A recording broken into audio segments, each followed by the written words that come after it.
And as a child, you have kind of a combination of fear and excitement because you're thinking, oh, you're going to a new place, and you don't really realize that you may never see your parents again, that you are leaving everything that you know. You've been a secure child with a nice home, feeling loved and secure, and suddenly you're out there. Stories That Live in Us is a podcast that inspires you to form deep connections with your family, past, present, and future. I'm Krista Cowan, known online as the Barefoot Genealogist. I've spent my whole life discovering the power of family history, and I know that sharing the stories that live in you can change everything. Do you ever hear something about a historical event and wonder if you slept through all of high school history class? That's what happened to me when I met Elisa Seeherman. She came up to me at a conference with a story about an event in history called Operation Pedro Pan, and I had never heard of this. And when she started to explain to me exactly what it was and the scope of it, I couldn't believe that I had never heard of it. Did I sleep through history class that day? I immediately went down a Google rabbit hole where I started uncovering all of the information about exactly what Operation Pedro Pan was. Elisa's story involves a cousin named Yda Okurliand-Pack, and Yda and her family were part of Operation Pedro Pan. I'm so excited for you to hear about their story, particularly about Yda's story, and I'm super curious to hear if you even knew that this happened. Well, thank you both for being here. I'm excited to have this conversation with you. And Elisa, why don't we just start with you? And why don't you tell us a little bit about how you got into family history? And we'll go from there. Okay, sure. So I actually got into researching my family history about 30 years ago. In the late 90s, before there were digitized records online, I just started building my family tree. I wanted to know more about my ancestors. Both of my grandfathers were actually born in Odessa and had come over as little boys. So I was very curious about that. So I had done some research, and back then it was scheduling appointments to go to National Archives in person. I went to Philadelphia. I went up to New York. I spent a couple days in DC. I went through lots and lots of microfilm. And at that point, it was really exciting to find images of ship passenger lists and see their names, and naturalization papers.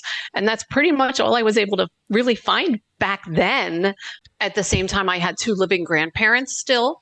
My maternal grandfather and my paternal grandmother. And back then, with these big clunky video cameras that had cassette tapes, I actually interviewed both of them. Oh, so wow. That was sort of what I did back like 30 years ago. And then life got in the way and a lot of time passed, and I dabbled in it here and there. Technology came along and I signed up for some free accounts and stuff. But then in I guess December of 2019, Ancestry actually had a DNA special running, a holiday special. So my husband and I gifted each other for Hanukkah presents. So it's really been since then that I've been diving in more and using my DNA results and matches in combination with so many records that I have access to online, and like my family tree and all of the cousins that I've connected with, including Yda. I think since the pandemic, I've identified around 50 living cousins that I had never had any contact with, that I've actually either emailed, talked on the phone, video chatted, or met in person. Wow. And Yda's one of them. I love that. So tell me a little bit more about that experience of receiving your DNA results. Were you expecting to receive matches, or were you just looking for like maybe some ethnicity or community or migration information? What was it that you were looking for with taking that test? Okay, so ethnicity, I'm Ashkenazi. I was not surprised to see that come back as I think it was like 99%. And like there was 1% Finland, which has since disappeared. I'm 100% Ashkenazi. With the matches, I was hoping to be able to see and identify people that I didn't know. I wasn't expecting to, I did initially see some cousins who I knew who they were. But also being Ashkenazi, I have over 200,000 matches on my list. And when you like narrow it down to just like what Ancestry defines as close matches, which is fourth cousins or closer, I still have like 30,000 people on that list. So, I did a lot of like, also during the pandemic, a lot of virtual like genealogy webinars and workshops and stuff. So I really was focusing initially on like my matches that were more than 90 centimorgans. And Yda is actually not in that list because we're pretty sure we're second cousins once removed, and I'm a generation down. I went in and I did the like, who else has my last name in their trees? So I typed in Kurland, which is my maiden name, and Yda's profile popped up as a match. And I thought, well, that's interesting. I wonder who this person is. So, I'm just going to interrupt you for just a second. Okay. So your maiden name, remind me, was it your paternal grandfather or your paternal grandmother that was still living? My paternal grandmother passed away in 2003. Okay. My paternal grandfather, Joseph Kurland, passed away in 1993. And I could tell you a little bit about him for context, because then when Yda talks about her father, it will sort of come together. So he was born in Odessa in 1904. And when he was 1.5 in 1906, his parents, my grandparents, Bernard, well, he was Boris at the time, but Boris and Leah Kurland, they came into the port of Philadelphia. But my father, who is still alive, his name is Paul Kurland, he never knew of any Kurland cousins other than his immediate descendants of Bernard and Elizabeth, who were Boris and Leah. So was your grandfather an only child? No, he had 2 brothers and a sister. Okay. He was the oldest. But he was a man of few words, and never talked about family. I mean, he would not have known any family because he was 1.5 when he came over, but he never talked about family stories. My great grandmother died when my dad was like 1, so he never knew her. My great grandfather passed away when my dad was like 17, but he knew him, but he also said he never heard him talk about having any siblings, having any cousins, nephews, nieces, anything. So it was really a mystery as far as other branches of Kurlands beyond the descendants of my great grandparents initially. So you've got these immigrant ancestors to the United States, and everybody with that surname that you know as a cousin is from the 2 of them and the family that came here and settled. Yeah, pretty much. Until you took the DNA test. Exactly. So getting back to this particular find, I sent an email or sent a message through Ancestry to Yda, but it wasn't her name. The username in Ancestry was Yda Okurliand, so it looked like Yda Okurliand, and there was no information. I don't think Yda was really actively logging in and looking and using it, and my message wasn't seen. Okay, so I'm going to pause your story right there, because I would love to hear from Yda a little bit about, Yda, why was it that you took the Ancestry DNA test? Was this something you did on your own? Had you already had an interest in family history? Was it a novelty? Tell me a little bit about that experience of taking the DNA test for you. Well, I think, I just was interested in finding out, but I really have to say I was very lax and following through on it. And I really, I did it and I said, oh, okay, it's fine, and I just didn't follow up on it. So that's why I missed a lot of what Elisa was doing. Okay. So then, Elisa, how long was it from the time you sent your first message before you were able to connect? So it was January of 2021 was when I did the surname search on Kurland and found Yda's profile and sent a message. and didn't get a response. And then at the same time, I actually decided to give my dad a DNA kit after learning, if you go a generation up, the results that you get are going to be even better. So my dad's results came in March. He gave me access, and Yda was really high up on his list, 286 centimorgan. Like, that's big. That's second cousin level. But I still was like, I don't know who this person is. That's such a close match to my dad. So I reached out again, and I still didn't get a reply.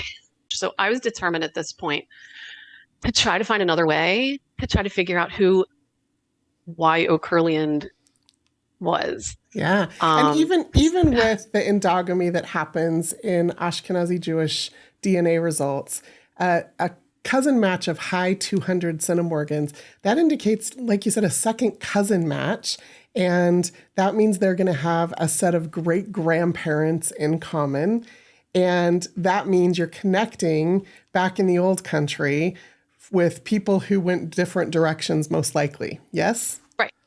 Yes. Okay. Yes. So I started to use my online research sleuthing skills, also known as Google. And I did a Google search for Yda Okurliand. And the first thing that popped up was a link to Yda's Facebook profile. But I wasn't her Facebook friend. And I wanted to be cautious in how I approached her. Like, I didn't want to just send a message on Facebook like, hey, I think I'm your cousin. So I did a little more Googling, and I actually found the obituary for Yda's former husband, and it listed her son's name, which I then Googled, and he's a university professor, and professors have websites that have their emails on them. So I actually sent an email to Yda's son, Sasha, and he didn't reply. And that was like around February of 2022. So another 8 months later, in October, I was like, let me revisit this. And I sent another email. I changed my subject. I think we're Kurland relatives. And I think maybe my previous message went to your spam. And lo and behold, Sasha responded. I don't know what happened. I never saw your other message. He in the response field, he included Yda's email address. He said, my mother wants to talk to you. And then we got connected. Yda and I had a lovely phone conversation, and then she spoke with my dad, spoke with my aunt. So as you know, Yda lives in Florida. My dad flew down, and Yda met my dad. And then that April of 2023, I bought a ticket. My dad went down again, and I drove with my dad and aunt down to Yda's home, and finally had a chance to meet in person. Oh, I love that so much. Yda, I would love to hear again from you, just when your son let you know that there was somebody looking for you, that was a relative, what your reaction was, like how you processed that information. Well, I tell you, this has been just wonderful for me because it's allowed me to know my father's family, which I had no clue about. My father never spoke. Well, I shouldn't say that. We did have a cousin who had come to Cuba when I was maybe about 13 years old, Philip Suskin, who was, his mother was a Kurland. So he had found my family and connected my father with some cousins, but not with the Philadelphia. I mean, we knew that they were cousins in Philadelphia, but we didn't get connected. But moreover, as you can see, my name is Okurliand, and it should be Kurland. And we figured out that the reason for that is my father came on this boat, which Elisa found the ticket. She hasn't told you the best part of the story. That my mother, I think her name was Yda Okurliand-Pack, and somehow I think that O got stuck in front of the Kurland, and they added an extra I in there, and we've always been Okurliand. So it was great to find out what my real name was supposed to be. And it was just wonderful. So when my son contacted me, and I got an email from Elisa, he said, "Oh my God, this is great." And since then, my son and I talked about it, but it was really him who relayed the message to me. And then Elisa and I contacted each other after that. I love that. So, So, Yda, I would love to hear from you just about your life and your story. And there are things I am sure that Elisa has told you about your ancestors, but what did you know growing up? What was your experience growing up? Tell us a little bit about your story. well, I was born in Cuba in a small town. I was born in Santiago, which is a smaller. It's not the capital. It's not Havana, but I grew up in a very lovely family with my father, who was Russian, and we had a very nice childhood in Cuba. So then my And father. when did your father come to Cuba? Well, I found out that he came to Cuba. Actually, it was Elisa who told me, who found the ticket. He came in 1924, I think, 1924, on a ship, and the ticket was actually purchased by Elisa's great grandfather. So at Temple University in their archives, they have digitized records of the tickets that were purchased in Philadelphia for ships passing. So I was searching through it, and I did a search on Kurland, and I found from People's Bank of Philadelphia, it was a prepaid third class steamship ticket for and it said who purchased it. It had my great grandfather Bernard Kurland at his Philadelphia address, and it was in 1925. And it showed a ticket being purchased for, and it was written out, David Okurliand, leaving from Riga, Latvia to Havana. I believe at that time, in order that there wasn't a way to get a ticket into the U.S. And that was why my great grandfather purchased a ticket to get him out to wherever he could, which was Cuba. And and they were brothers? No, I believe that my great grandfather was Yda's father's uncle. Okay. So Yda, your father, David, came to Cuba then in 1925, and is your mother Cuban? My mother is Cuban, yes. Okay. And do you know when they got married? Oh, they got married, probably in the 1940s, maybe. Okay. I was born in 1944, and I was the first child. So I think they were probably married in 1940, around that time. And my father really didn't talk a lot about his family. In fact, I never knew my grandparents, never knew my paternal grandparents. I don't even have pictures of them. And he really didn't speak much about, even this uncle that Elisa would tell you that came with him. But I have a brother also.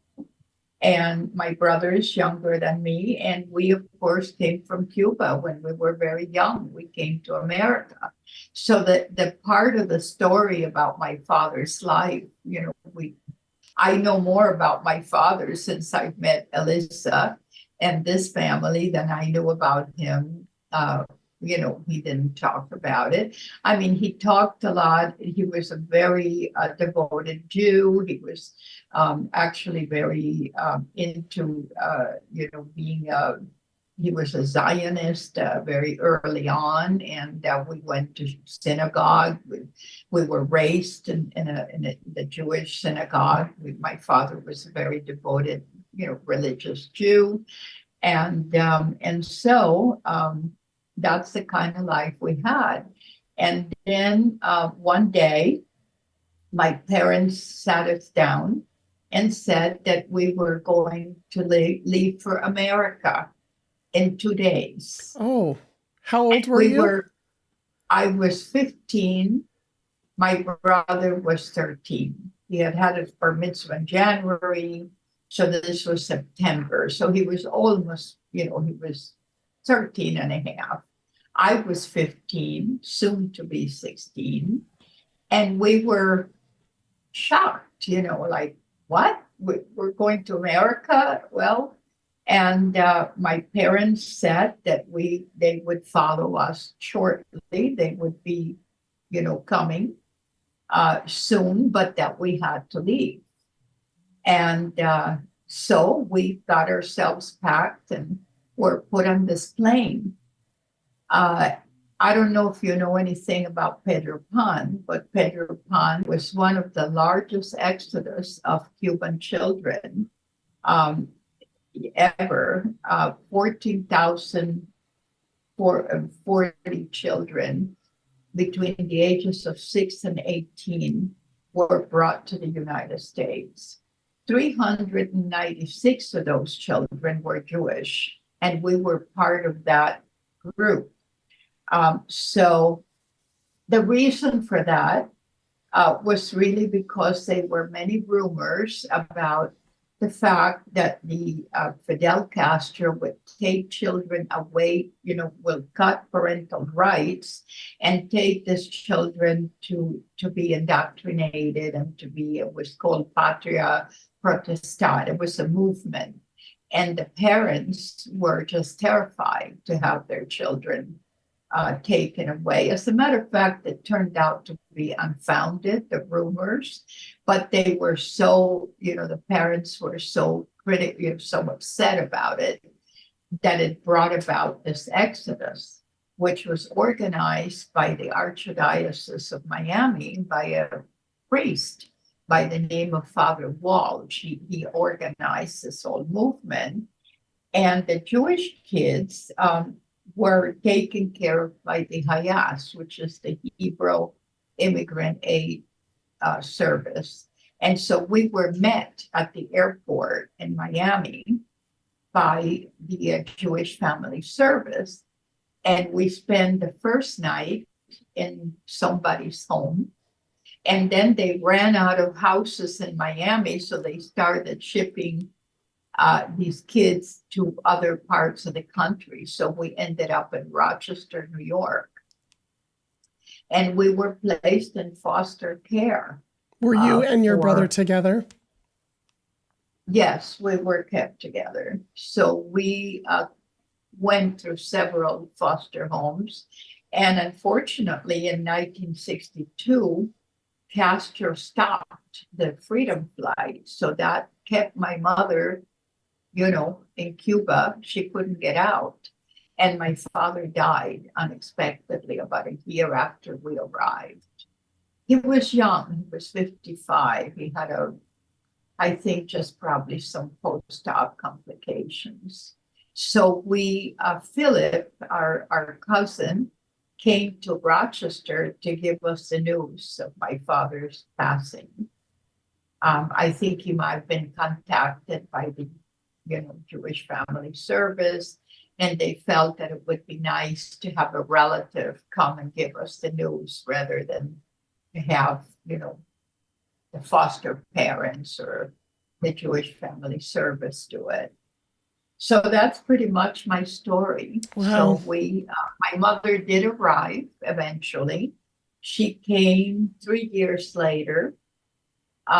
And we again were assisted by the Jewish Family Service, who assisted us in getting home and getting a place to live. My mother got a job, and, our life as immigrants began at that point.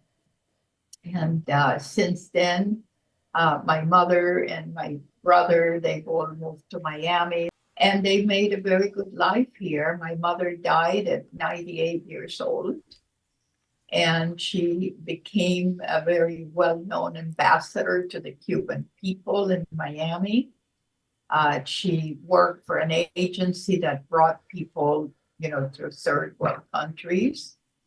And my brother also worked in Miami, and our lives, like any other immigrant, we made it work.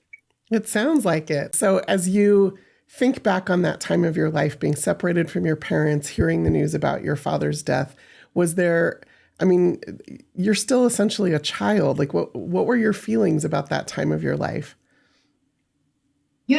I was thinking, I have this image that is pretty lasting in my thoughts. When we came to the airport, everybody at that time was put in what we referred to as a fishbowl. And essentially, it was a glass enclosure that once you said goodbye to your parents, you could only see them through this glass. And I have this image. My father had, those old cameras that had that can. They had like a case that was scanned. And I still remember my father taking pictures through this glass bowl with this camera. And as a child, you have kind of a combination of fear and excitement because you're thinking, oh, you're going to a new place, and you don't really realize that you may never see your parents again, that you are leaving everything that you've been a secure child with a nice home, feeling loved and secure, and suddenly you're out there. And I remember they gave me a doll to be recognized. I carried this rag doll. And that was the way that I was supposed to be recognized by the Jewish family, whoever came to greet us, an official from the Hayas or one of that. And I think my brother carried something else. And I remember just feeling, not necessarily bad or sad, but a little fear, but also a little excitement. And I don't know if everybody felt like that, but that's what you feel when you're a kid. You never think about until later. Now, that first night was bad. That first night was kind of scary, because you're going into a home with total strangers. You don't speak the language, not speak a word of the language. And you don't know these people. And they were very nice.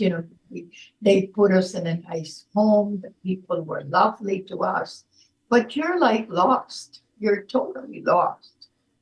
And the other thing that was very traumatic is that before you leave, you are searched. They do a body search. So you're 15 years old and you're being put through, something that's quite traumatic when you're 15. And because they're checking to make sure that you don't have any contraband. So they had sewn some little diamond earrings into the fold of my dress, the hem.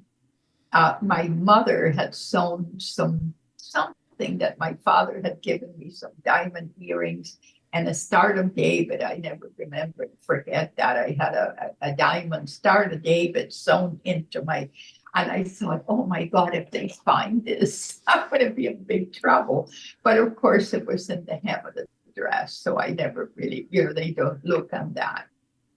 So then we came, and then I think 2 days later, we were shipped off to Rochester, New York, with our first foster family, who were Holocaust survivors from Poland, didn't speak Spanish at all, and we didn't know anything. So we learned very quickly. We would point to things, bathroom. But within 2-3 weeks, we were fluent. Kids learn very quickly. And I would say within a month, I was able to communicate, to have enough of the language to communicate with them.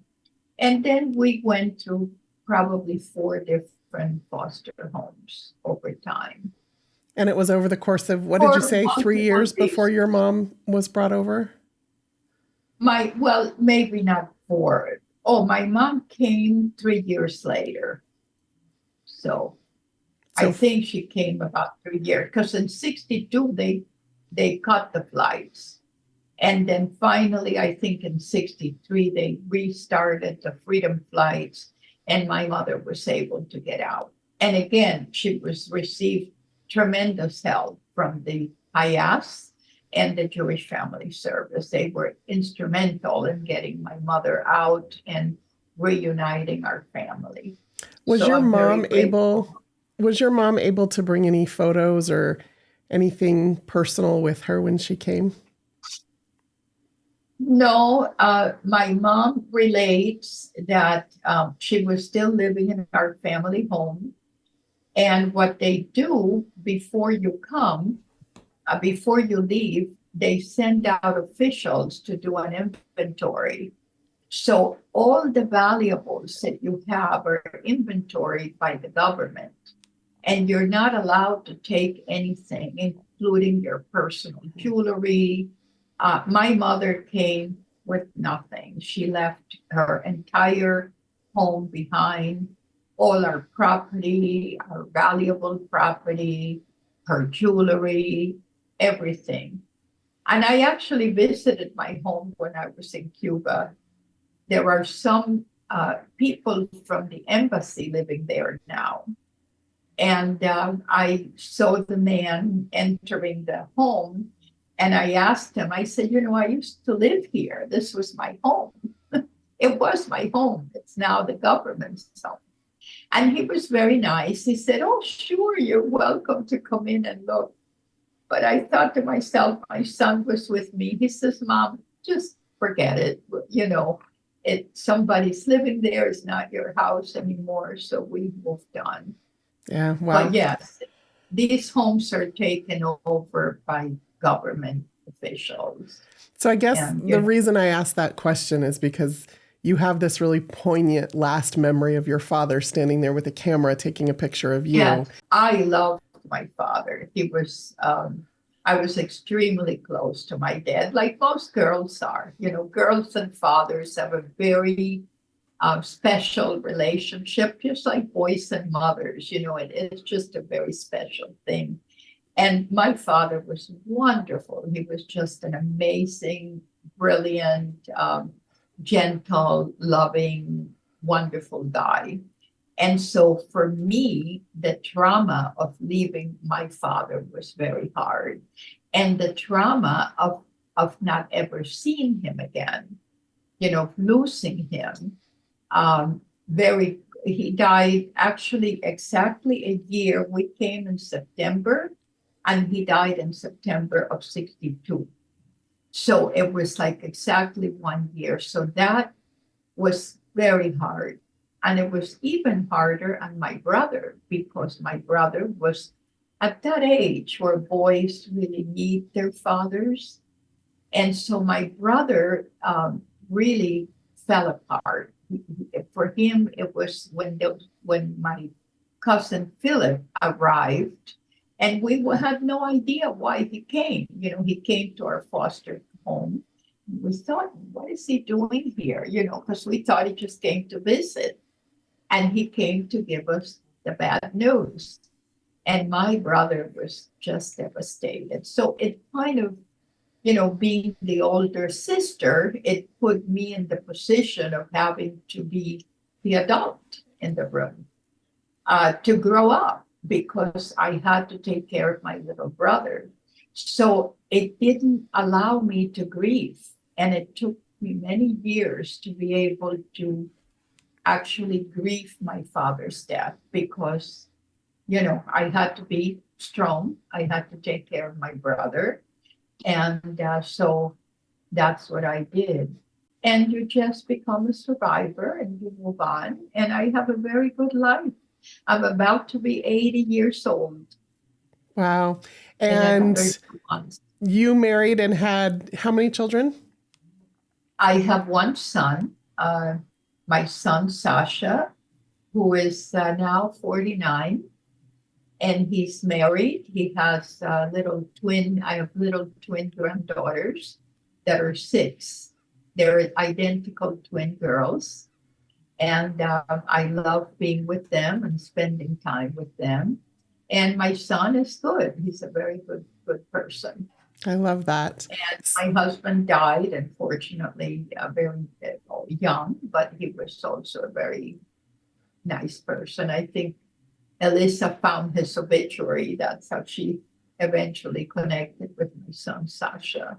Yda, I thank you so much for sharing your story. I appreciate it so much. Oh, you're welcome. Elisa, I would love just to hear from you a little bit about, like, now that you've been on this journey and made this connection and understand a little bit more about how the family was separated and been reunited, what is it that you hope for the future as you continue on your family history journey? I would like to make connections with more of my living relatives, learn more of their stories. I'm fascinated with the history, but I'm also, want to take advantage of being able to meet people who are here, who we all have these shared descendants somewhere up the line. Until I connected with Yda, I had no idea that I had any ancestors that went to Cuba. Just didn't know it. So a lot of it is about making connections and reconnection. Yeah, beautifully said. Thank you. And thank you both again so much for taking the time and sharing your stories. Like Yda said, there are so many stories, but the ones that I think resonate the most are the ones where we can connect with each other and just share our stories and hear each other and see each other and like you said, Elisa, beautifully connect and reconnect.